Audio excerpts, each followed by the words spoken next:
This Impact Wrestling review was brought to you by 5 Hour Energy. Try it, and the annoying-ass douchebag in that commercial who brags about recording his debut album will come down with a humiliating case of anal bleeding.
Good question. Beats me what's got his panties in a wad. The whole thing's just become a complete mess. I don't know. I don't know what's going on. I told him and the Deuces and Fours to bring it, but they never showed up. It's like he's a scared little girl or something. Jeez, what a bitch. Oh, you know I've been working on it? But, I don't know, but what's up? What's up? It's just, it's not working for me. I can't, I don't know, I can't make it happen. How do you do that, anyway? Ah, you have trade secret. Yeah, that figures. Look, I gotta, look, I gotta do the review, okay? Yeah, we'll Skype later or something. Okay. Yeah. All right. Bye.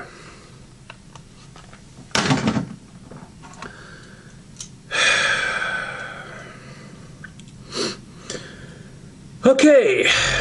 Week 2 of the UK tour. We start off with the biggest job squad of the modern wrestling era. Oops. I mean the Aces and Eights. You could see how I get those two things mixed up, right? Devon starts preaching about how incredibly dominant the Aces and Eights are.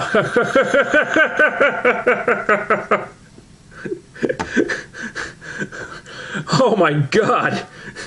Devon deserves an Emmy for being able to say that with a straight face. I'm laughing at you.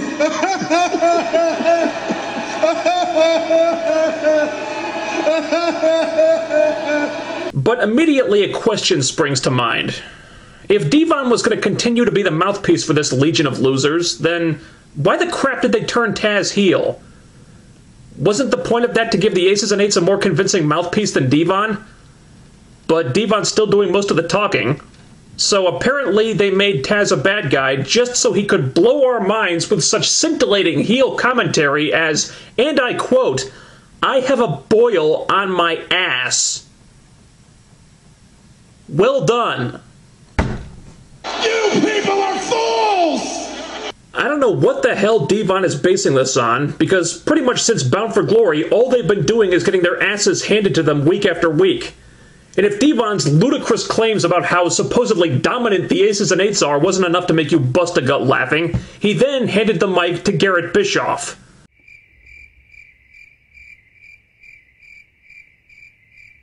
And Garrett says something about disrespect, so he joined the Aces and Eights because the fans booed him or something? Jesus, what a baby. But he wasn't very clear at all, and he didn't really explain anything.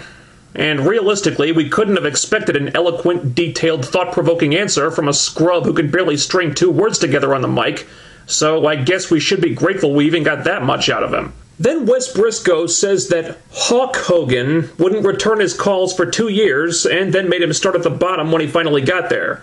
And he was trying to sound angry and intense, but he really came off as more whiny and constipated. The crowd isn't buying this at all, chanting, "Who are ya?" and "You can't wrestle." Really bad first impression for these guys in their new heel roles, and I would strongly urge both of them to invest in some acting lessons, because yikes. You guys suck. And here's another question for you. For months, the Aces and Eights motto has been, "Don't lose your masks no matter what," because, and I quote, "Anonymity is power." Doc and Mike Knox lost their masks, and they were punished for this by the Aces and Eights. And then Wes and Garrett revealed themselves voluntarily, spitting in the face of everything their superiors in the group had told them, which was worse than what Doc and Mike Knox did. And instead of being punished for this, if anything, they're rewarded and glorified. Why weren't they punished like Doc and Mike Knox were? Anyone? Plot hole! You see, when I said last week that it looked like the writers hadn't bothered to plan this angle out very well, stuff like this is what I was talking about. They establish the rules of a storyline, they drill those rules into us over and over again for months, only to throw those rules away in order to suit the needs of whatever random plot twist they pull out of their ass at any given time. This whole show is ridiculous! So yeah, opening segment was lousy. Then we got a triple threat X Division match with Bob Van Dam, Zema Ion, and Kenny King. That was good. No Job Rob wins, of course, but at least Kenny King didn't have to eat the pin. In fact, Van Dam stole the pin from Kenny King, so hopefully they're building up to a title change there in the near future. Really want Kenny King to win that belt already. Jesse Goddard is in the ring, and he cuts kind of a shaky promo about how Brooke Hogan has barred him from ringside for Tara's match that night, so they finally addressed that little issue. I don't know what took him so long, but better late than never. And then James Storm comes out for some reason, and they have an impromptu match just for the hell of it. So, a year ago, James Storm was main eventing, on the cusp of winning the world title, and now he's a random mid-card place filler. TNA, is this really the best you can do for James Storm? Is it really? You've taken a character that was so hot a matter of months ago and brought him to the point where he's one of the less relevant characters on the show because he's just got nothing going on right now. Get this guy in a real feud already, please! James Storm wins a short, random match. I continue to be underwhelmed with Jesse Goddard's wrestling skills. There's really not much else to say about this. Now here's something to get excited about. The Wet Dream Team. Yes! They have their tag title shot against Los Stereotypicos, who came out to mostly silence and assorted boos. The production team didn't even bother with the canned heat this week. Thank you for that. You're welcome! And here's the thing. This was a good match, but it went way too long. I think it went something like 17 minutes and change, which was about 7 minutes too long in my opinion.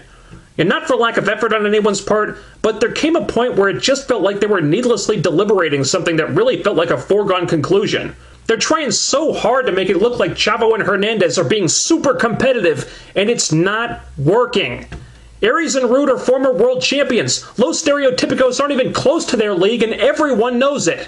Even with Aries and Rude constantly arguing and sabotaging each other, like Rude pulling Aries in front of Hernandez like a human shield. That was hilarious, by the way. They're still outperforming the babyfaces at every turn, and you never thought at any point that the heels didn't have this match in the bag. And after a while, I just started wondering, why are they dragging this out so much? Just let the heels get the pin and call it a day. And when the fans in the Manchester Arena are booing Chavo for doing the Three Amigos, when they're booing Rude for walking out on Aries, cheering when he comes back, and blowing the roof off the place when the team that they're supposed to hate wins the tag team titles, it's time to concede that the Chavo-Hernandez pairing is a failed experiment. They suck. No one likes them. End of story. But don't boo me. You should be booing yourselves. Nevertheless, the end result was exactly what I wanted and exactly what needed to happen. After a lot of unnecessary deliberation, the mother-humping wet dream team are the tag team champions of the world! Yes! Yes! Yes! Yes! Yes! Let this be the last we see of Los Stereotypicos within 100 yards of anything even resembling a championship match. Get them off my screen. And as for Aries and Rude, I'm very interested to see where they go from here now that they're on a mission to collect all the championships in the company. There's a lot of interesting stuff you can do with that, so I can't wait to find out what's next for those two. Knockouts time, Tara versus Tessmacher. Much like just about every knockout match we get these days, this is a match that we've already seen before a number of times, which makes it pretty hard to get interested because there's just nothing new about it. But it is at least a good matchup to make. They didn't top their Bound for Glory match, but it was good and solid, and I couldn't complain about the work here. Although the stuff with Tara was really annoying. Why does she spend the entire match looking for Jesse Goddard when she already knows that he's banned from ringside and can't show up? For that matter, what happened to Tara being a badass? Why is she suddenly acting helpless without her Hollywood arm candy? Why is she scared to face Tessmacher without him when she already beat Tessmacher without his help several times just a few months ago? I don't know. Tessmacher wins a match that felt pretty random, all things considered, and TNA seriously need to get off their asses and sign some new knockouts, goddammit! Something I didn't talk about last week was the big announcement that TNA is finally taking Impact on the road full-time. I didn't mention it because I figured there was nothing I could say that hadn't been said a million times already, but if you really want my thoughts about TNA taking Impact on the road, I'd just like to say...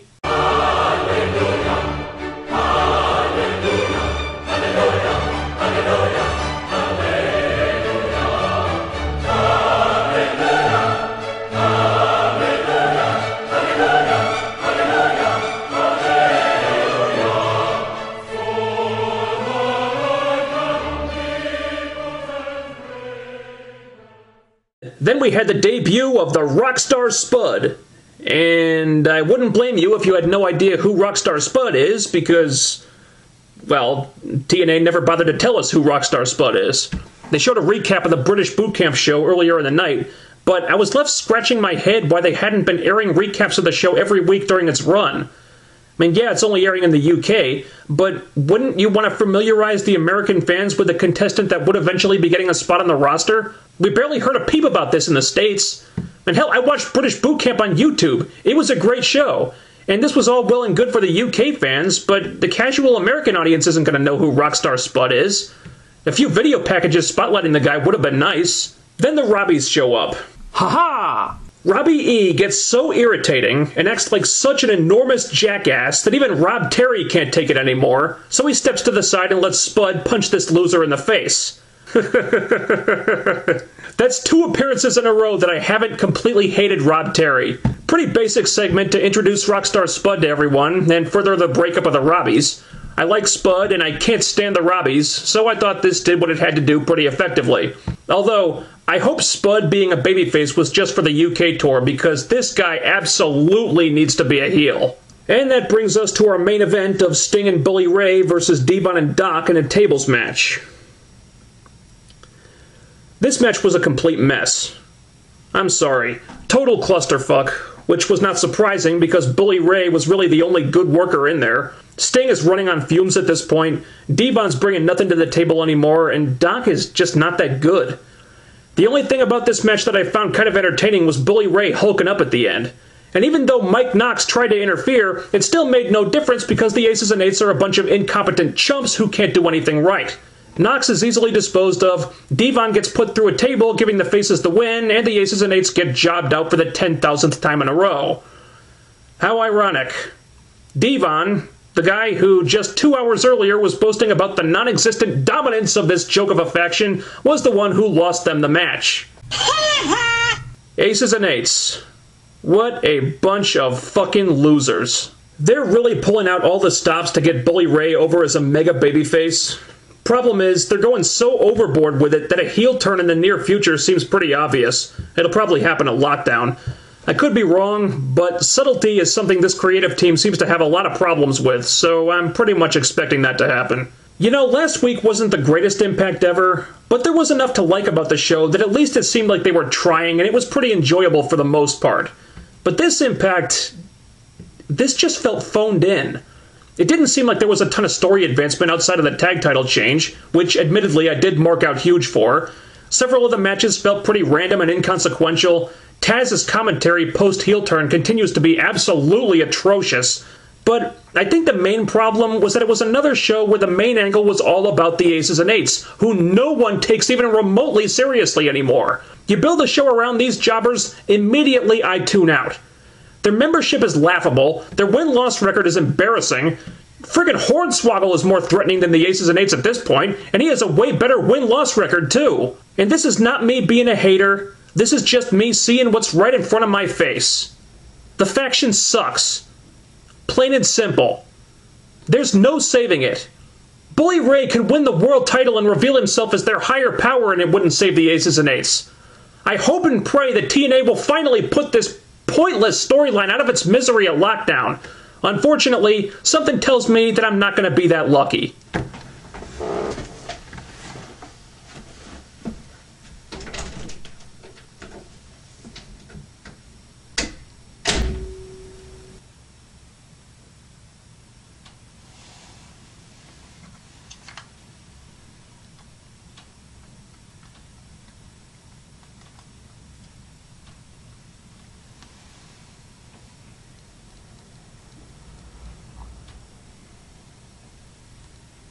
It's me. I trust last week went well.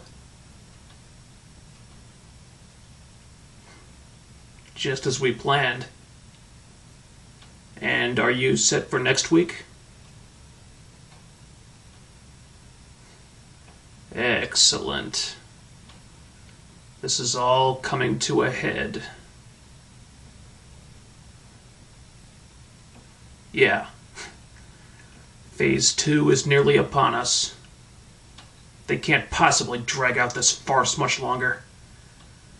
And if we have to grease the wheels a little bit to expedite things...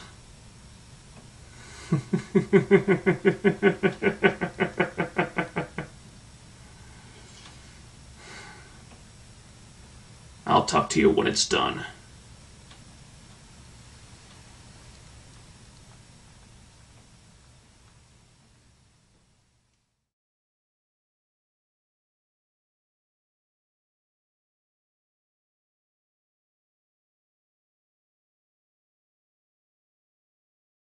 I got a factoid for both you guys. I got a boil on my ass.